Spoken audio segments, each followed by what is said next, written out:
Daily is daily Vikings entertainment. We just want the Vikings to win a Super Bowl before we die. I will ride with this group. Seriously, man. Please. And away we go.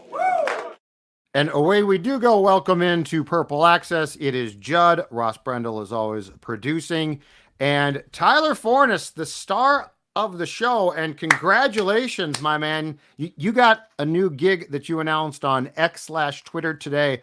Tell us about your new role in the world of covering football in the Minnesota Vikings. I'm really excited about it. I am the official beat reporter for A to Z Sports, which was founded 8 years ago by two guys named Austin and Zach, where that's how you get the A to Z. And it kind of works for the whatchamacallit, the metaphor, like, hey, all encompassing, A to Z. So that works really well. Yeah, right. I'll be covering the Minnesota Vikings, also continuing my NFL draft work. And I still get to stay here at Score North. I get to stay with my YouTube channel, Vikings First and Skol. And I'll be doing some YouTube stuff for them too. You're just going to see a lot of me. It's a lot of the hair. It's a lot of that great hair for him. Yeah, and the nice little raccoon locks. Eyes from being out at camp last I got days. the raccoon eyes. I got a note from a guy saying, get a sun bucket hat. You're too old to wear a baseball cap. Your ears and face look like hell. To which I said, that doesn't have anything to do with my age. That just has to do with training camp. Hey, kudos to Kevin Seifert for rocking the nice bucket hat yesterday, by the way. He is one of my best friends out there, and he is a pros pro, okay? Pros pro. He is the best among the best that cover this team. All right, as you said, you've been out at training camp now twice, including the full padded practice on Wednesday. So I am going to turn this over to you because I have spewed my opinions and takes a lot on PD. I want to know, from what you have watched, observed, and written or tweeted about, what are your observations of your time spent watching the Vikings in Eagan? Well, absolutely. And I will say, Judd, I have not listened to you spew your thoughts yet. So anything you have. Okay, we got to go. Bye. Me too. I think the first takeaway is that I think people need to calm down about J.J. McCarthy versus Sam Darnold, because J.J. McCarthy, to my knowledge, has not taken a single rep with the ones yet. He has taken reps against the ones. Correct. But not with the ones. And until he takes reps with the ones, it's not a competition. Plus, when you're there live at practice, you see McCarthy make misses. You see McCarthy make mistakes, take a long time to make some decisions, and he's not going through progression super fast. None of these are worries. They're normal for a rookie. And because he's having some of these, it's the wow stuff. Look, be excited. It's great. He's going to be able to do this kind of stuff once he gets into the game. He's just not ready yet. Mm-hmm. And I think people are just getting a little ahead of themselves when having this discussion. Plus, just like the Dalton Reiser thing, who I don't believe has taken one snap with the ones yet. He has not. If McCarthy's not taking any snaps with the ones, we cannot classify it as a competition right now. And you know what? That's okay. I am. So here's my stance. First of all, I agree completely. I had him being sacked at least 3 times. Of course, you can't sack him because he's quarterback and wears the red jersey. Decision making takes too long at times. And there are some things, I think, footwork wise still and mechanically, that aren't up to snuff. That being said, the way I'm putting this is simple. One, Darnold sort of looks like Sam. I mean, he doesn't wow me. I'm not offended. I do think he is going to start against the Giants. I am, however, pleasantly surprised by some of the good things McCarthy does at this point. Mm-hmm. But the way I have phrased this is, I think, to be very clear, J.J. McCarthy is competing against J.J. McCarthy. Yes. Like there's this checklist that O'Connell has, right? And we don't know what's on that list, but clearly you need checks there. I don't think this has anything to do with, like, is he pushing Sam? I think it has everything to do with Kevin O'Connell and the coaching staff's perception of where he is at. And personally, I have been very pleasantly surprised by a lot of the good things. I'm with you. I don't think he starts the season. I don't think he plays quickly. I think that's a good thing. If I'm Kevin O'Connell, I am very happy right now, for the most part, with how this entire situation is unfolding. I agree completely. I've seen good from McCarthy, and I talked about it the other day with a friend of mine, Luke Braun, who else Locked On Vikings, about that some of the things with McCarthy, and they're doing so much to adjust his throwing motion. I'll never forget during Tim Tebow's pre-draft process, the one quote that always stood out to me when they were trying to shorten his motion: 10,000 reps to make something muscle memory. And with McCarthy, he probably doesn't have 10,000 reps in any of the things that O'Connell's trying to change. So you're going to see some inaccuracies. You're going to continue to see some things that are just not quite all there yet. He's still over rotating with his hips, but the over rotation is getting smaller, which is progress. So some of these little things are going to take time, but once you get there, it's going to be really, really nice. And we just have to continue to use patience, because McCarthy is far from a finished product. He is in a good spot right now. And being in a good spot is a great thing to be as a rookie. Roscoe, your thoughts? Chime in here. Yeah, so a perfect way of describing. Excuse me, you guys got me choked up. Perfect way of describing JJ, that he is basically competing against himself. I've not been out to camp. I've seen a lot of the same things that you guys have talked about, that maybe he is slightly ahead of where people thought he might be.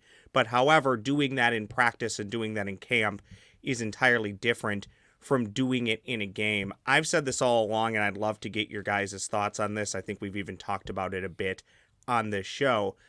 I think with JJ McCarthy, the longer you can wait to play him, that is better. Whether the coaches decide that is 6 games, 12 games, or an entire season, that's up to them. Mm-hmm. They're not going to play him until they're entirely comfortable. And a situation could present itself where maybe they think he's ready, but maybe Sam Darnold and the Vikings start 4-2, so you just keep waiting. There is the opposite to that, though. Schedule's tough the first half of the year. They could be 2-5, 2-6, and maybe if he's checked those boxes, that is the point that you go to him. My long story short here, I don't need to see him on the field this year outside of mop-up duty one way or another, unless he's completely earned it, or there's a situation with injury where he has to play. I'm with you there too. We can be patient. This is a long-term play. They don't have to rush things. Now, I was really intrigued, and Judd, I think you were the one who asked the questions the other day at the presser, being that Kevin O'Connell and Kwesi Mensah are currently on 4-year deals and in year 3, if they might feel a little extra pressure to try and get him out there if things go sideways. I think that's a really important one. Now, based on everything that they've talked about, no. But when you have a shorter leash or you don't have a certain future, it can completely change the dynamic of how you approach some of these things. So I'm really intrigued to see if they hold up to their word. And Kwesi Mensah even said in response to your question, Judd, that you're not preparing for just your tenure here. You are trying to do the right thing for the organization in the long term, even after you're gone. And that's the right way to approach these things. But we all know that coaches and general managers don't have that approach all the time. That's one of the reasons why the Vikings were in cap hell when Rick Spielman and Mike Zimmer got fired, because Spielman was kind of trying to save his job a little bit with how he was structuring some of these contracts. Yep. We'll find out, but there's a lot here with McCarthy that could go sideways if things end up doing just that. And my sense from O'Connell, both like at press conferences and watching him a little bit behind the scenes, I don't think he's going to rush McCarthy. And here's why. He talked about this, I think, at the opening of training camp press conference as well. But, you can look at the things that have scarred him quarterback wise. He brought up Dwayne Haskins. Dwayne Haskins is now Dwayne, who's now dead, which is sadly a different story. But Dwayne Haskins, according to O'Connell, who I believe was the OC for Jay Gruden at the time, was drafted 17th in his draft, and the plan was we're gonna wait. We're gonna start the veteran, and we're gonna get him up to snuff to play. And then magically, as Ross just said, things start to go sideways. And I'm guessing, although Kevin didn't say this, I'm guessing Daniel Snyder came downstairs and said, "We're playing the kid." They play the kid. It's a disaster, and quite frankly, his career was defined by that. I also think, although he doesn't talk about it a ton, there's got to be a reason why the Patriots took O'Connell in the third round. And I think the lack of how he was developed at all has left an impression. And now he's a positive dude, so I don't think he wants to talk about it much. But my point is, I will be very surprised if they try to force McCarthy in based on how O'Connell feels about the position, which is why I personally think it's so valuable to have a former quarterback as your coach. Because if you're Zimmer, you're like, screw it, let's just play him, right? If you're Spielman, you're like, Mike, just play him. Kevin is, because he's scarred by previous events in his life as far as the position goes, I do think he knows what he's talking about. I don't think that they will hurry JJ, but you can't dismiss it until it starts to happen, if it happens. Yeah, and I don't think it can be discounted either that Josh McCown, former NFL quarterback, I believe Wes Phillips played quarterback in college. You might be able to fact check me on that. Yeah, but I don't know. Those matter. Having quarterbacks in the building matter as far as development is concerned because you can relate to people in a different way. Plus, McCown's important too. You're exactly right. Darnold, I think, is arguably more important than both of those guys because he's experienced failure and dealing with a lot of adversity, dealing with getting mononucleosis as an adult, something that teenagers get because it's the kissing disease. Right. And having some of those things and having to deal with the ghost line, anything that McCarthy does, Darnold should be able to relate to it because they were both high picks. They both had high pressure put on them. And that's an invaluable resource that I don't think we talk about enough. Now, Tyler, have you seen, because one thing that's really stood out to me about McCarthy, and it's not a football playing thing, it's a football thing. Do you agree with me that he does appear to have, I don't know what the term is, but an it factor when it comes to his dealings with his teammates? Like, I feel like there's a lot of, there's just something galvanizing about him. He seems to embrace, like, if you are a third string guy, he is there trying to hype you up if you're a first string guy. So I think this is important because my whole contention is no matter what position you play, you cannot come on you cannot go in a locker room or come on a field and say, I'm in control. Like, this is my team. I think it's either natural or it's not. And just so far, it feels like McCarthy has that. And I think just from a starting point, that's incredibly important. For instance, Christian Ponder was a really nice kid, really nice guy. You never felt like he had control of the huddle. McCarthy, you start to see that, I think, at least curious to your take, that he does. That's a really interesting one. And I don't necessarily disagree with it. I haven't seen as much as you have, but I did notice yesterday, like when Darnold and the team were doing drills, he was kind of walking up to people and high-fiving and just having conversations. I think that's great. Now, could you possibly make the argument that, hey, maybe you should just be watching and kind of seeing how Darnold kind of handles himself? And I will say, impressed with how many changes Darnold is making at the line of scrimmage this early. Like, Flores is showing a lot of blitz looks. They did a lot of zero blitzes. And they had one where they sent 7 guys right at Darnold with Metellus dropping back. Flores is in. He doesn't care. I say this in the most complimentary way possible. Flores is a psychopath when he calls plays. It's incredible. I love it. I absolutely love it. But in practice. Yeah, it's great. It's great because you know what? If you can handle it in practice, you can handle it in a game. And that's awesome. But yeah, McCarthy just seems to have that kind of leadership factor about him. And it's not a mistake that he won a national championship in high school, a national championship in college. And you know what? Maybe he can win a world championship with the Super Bowl here coming up for the Minnesota Vikings. I'd love that. Tyler, you just brought up something I wanted to ask you both about, and it's about J.J. McCarthy, the looks that he's getting and the looks that Sam Darnold are getting. Are they the same? Is Brian Flores pulling a little bit of punches with J.J. McCarthy, or is he saying, nope, here's what I got, kid. I'm coming at you. Is he running the same defense for J.J. McCarthy when J.J. McCarthy goes against the ones, even though he's with the twos that Sam Darnold is seeing? First off, I thought you were going to somehow make this about your Winnipeg Blue Bombers, and I was really prepared for it. They're dead to me. At Come least on, this man. season. They were good. They're going through a little down period. Which I told Shake you it guys off. about, and you Yeah, got I know. angry at me. And now you're like, they're dead to me. Well, it's. I'll still be watching for the W, baby. It's a shame. But anyways, I think that's a really complicated question because I don't think it's a 1-to-1 yes or no answer. I think it's Flores is attacking each quarterback in a way that's going to best help them succeed, and how he would attack them in a game rather than just, hey, I'm just going to call the same boilerplate plays against each guy. I think he's calling it like he would call a game. And I think that is a good thing. It's not, hey, like I said earlier, I'm going to call this zero blitz against Darnold. Oh, and then we're going to call the same zero blitz against McCarthy. He's not doing that. He is attacking both guys, and that's a good thing. I would love to be a fly on the wall at night at TCO to hear the conversations about as they go through film between Kevin O'Connell and Brian Flores, because those two are competitive as hell. And I think it privately drives, and KO talked about this more last year in camp because it was Brian's first year.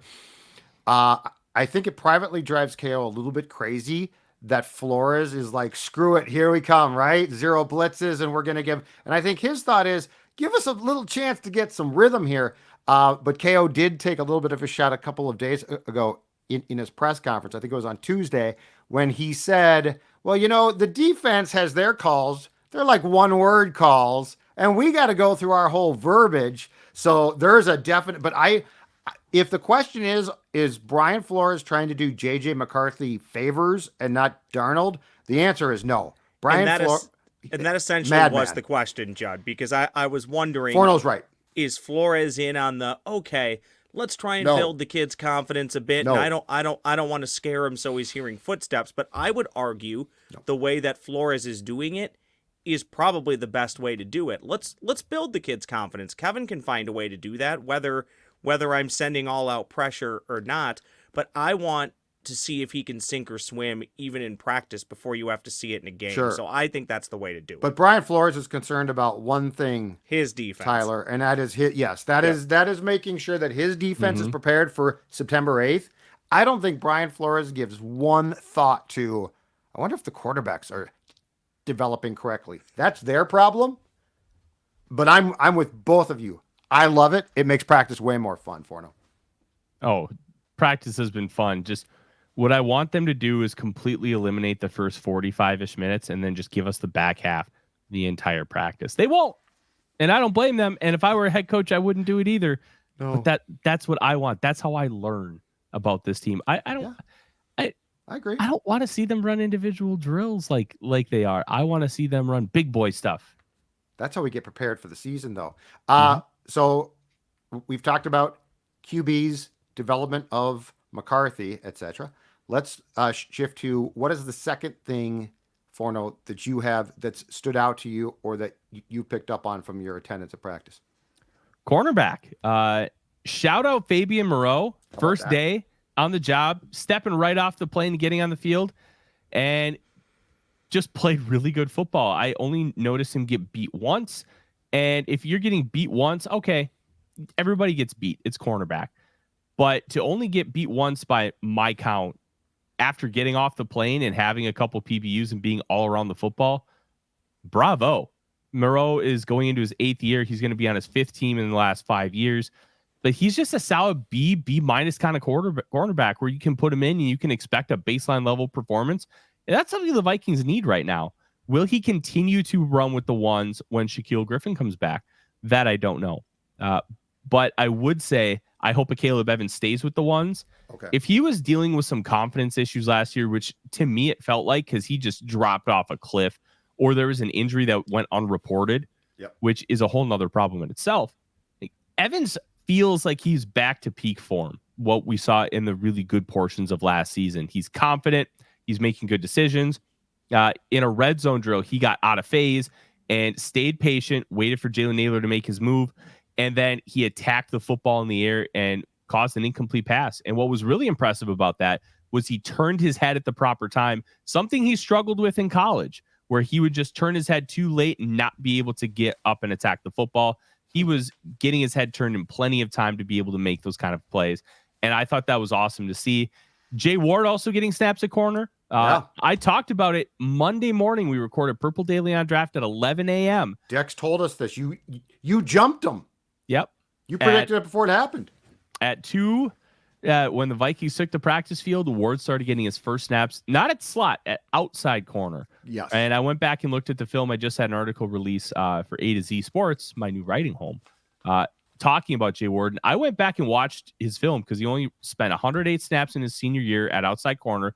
103 of those came in the final 3 games against Texas A&M, Georgia, and Purdue in the bowl game. Against Georgia, he only allowed 2 catches, 13 yards. One of them was a touchdown, but Georgia won 50-30. He was the least of their concerns on defense. So Ward has the fluidity. He has the length and size to be able to survive at outside corner. Is that his best position? We're going to find that out. But I think getting him reps, 1, you need bodies. 2, you're getting a guy who wasn't going to get many safety reps on the field anyways. So that's a net positive. And you know what? You're going to have an answer if he's going to be able to play cornerback for you. Yeah, and a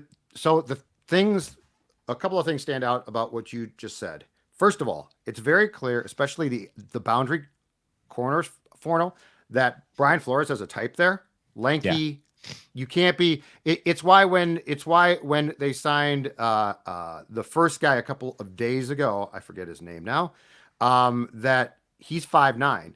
So they immediately said, despite the fact that we're short-handed at corner, we're going to put you at safety, and they moved to Caleb to the corner. The other thing is that intrigues me about this whole thing when we talk about the entire defensive backfield, Tyler, is one thing that has stood out to me in training camp.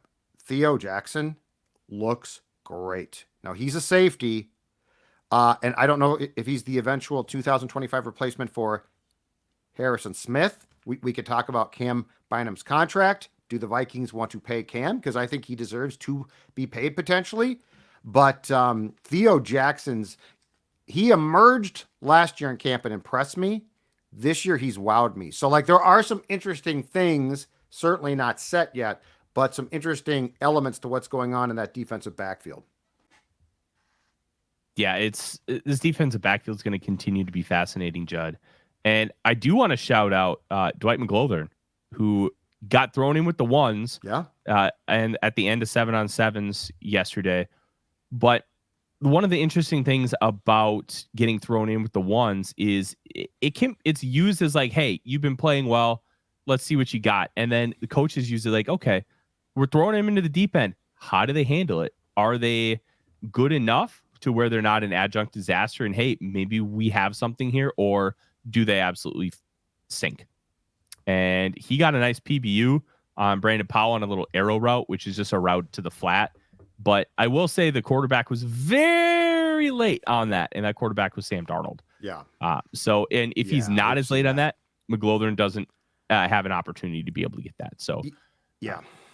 Sam's struggled, I think, the place mightily is that, that about that 20-yard over the middle pass to Jefferson. That sucker's late a lot. He could have got in a game Jefferson absolutely annihilated. That concerns me because Sam's played long enough that I understand it's a timing issue, but it's also, you cannot get him hurt. And Jefferson sort of lives off of that play. That's a huge play. So I'm concerned. The guy, the cornerback's name that I forgot about, Bobby McCain. What have you thought of on defense as well? Gabriel Murphy, who a lot of people were absolutely astounded that he was not drafted, signed here, has also, to your point, mixed in with the first team. And to me, when he's gotten the opportunity, looked pretty comfortable there. I'll be honest, I have not noticed Murphy much on the defensive side of the football. I did see him get in with the ones, but so much of my eyes have been focused on Sam Darnold and J.J. McCarthy that I haven't noticed a whole lot about the defensive line. And I think that's just a me problem. But yeah, clean that up, would you? You're a beat guy now. I know. Well, let's keep progressing that beat guy thing. I like that. But one thing I did notice with Murphy was special teams reps. He looked really comfortable. He looked explosive because, I mean, remember, he tested as a 93rd percentile athlete coming out. And the only real detriment was that arm length. Well, if you can find a way to mitigate that arm length, I love it. I actually will release a 53-man roster projection on Friday morning where I have Murphy making the roster. And I can find that where? You can find that at A to Z Sports, or I'll also post it on my Twitter timeline. I'll make it a little easier for you guys. Okay, but I'm just trying to plug you. I appreciate it. So back to the offensive side of the ball. Another thing that I have seen, and I'm pretty certain that this time it's real, because there was certainly a commitment to do this in training camp last year, and then the season started. It went sideways. We didn't see it. The run game. I think the run game, and I think that there's a few reasons for this. One is they need to run more. They don't establish, this team for 2 years has not necessarily consistently, especially last year, established the run. The other thing is the quarterback. Like Kirk is gone here. O'Connell clearly felt comfortable calling for a ton of pass plays with Kirk. I get that. But if Darnold's going to start, he needs a run game. And Aaron Jones, looks great. Ty Chandler, I think, is a backup, but still still getting quite a few snaps a game, is explosive. Looks to me like for the first time with O'Connell as coach, the run game is going to become a real consistent element of this offense. Woo. I'm excited about the run game. I'm very excited about it. I do think the story that came out, I think it was Ben Gessling, who talked about how Garrett Bradbury tried to bulk up and gain 5 to 10 pounds, which, look, if you can gain 10 pounds of muscle in an offseason, heck yeah. But I think the reason behind it is you're going to see a lot more gap power style runs where you're going to see power, you're going to see trap, you're going to see counter. And we've already seen Sean McVay basically commit to the bit. Steve Avila now at center and Jonah Jackson, Kevin Dotson at guard. Yeah. Those guys are just maulers. They are movers of men. They are not going to run a lot of wide zone with those guys. And I think one of the reasons being is because you're seeing a lot of smaller defensive tackles come into the league who are disruptors and penetrators. Well, in a run game, all I have to do is push you. It's a lot easier to do that with a guy who's 285 pounds than it is to a guy who's 320. So I'm really excited to see what this can do. And Ty Chandler, I'm still very bullish on him. I don't know if he'll end up overtaking Aaron Jones for RB1, but I think he's going to, by the end of the season, make it a true 50-50 split. Another sign that the Vikings are going to run the football more, Judd. Not just Garrett Bradbury gaining weight, to your point, Tyler. Dalton Reisner's not playing nearly as much so far in training camp. And what's the problem there? Exactly. What's the problem there? He's not great in the run game, and we all know that. So what's the telltale sign that the Vikings are going to try and run the football more? He's not getting as much work. And I'm not trying to crap on him. I'm just saying that's another sign the Vikings are taking the step for the first time under Kevin O'Connell to run the ball more. And Judd and Tyler, they have to run the ball more. We all know that. When you're working with quarterbacks that aren't upper echelon, top 5, probably not even top 10, 15 quarterbacks at this point, you need to run the ball more to protect your team and to protect the quarterback. I'll say this: Dalton Reisner's holes in the run game are about as big as your holes with how you treat your Winnipeg Blue Bombers this season. Wow! Hey, I'm had still to be a fan. said. I'm still a fan. I'm just saying, you guys attacked me when I said they wouldn't hit the over this year, and now that they're not, and I'm telling you how bad they are, you're attacking me. I don't remember attacking you. I was critical of you. That's not attacking.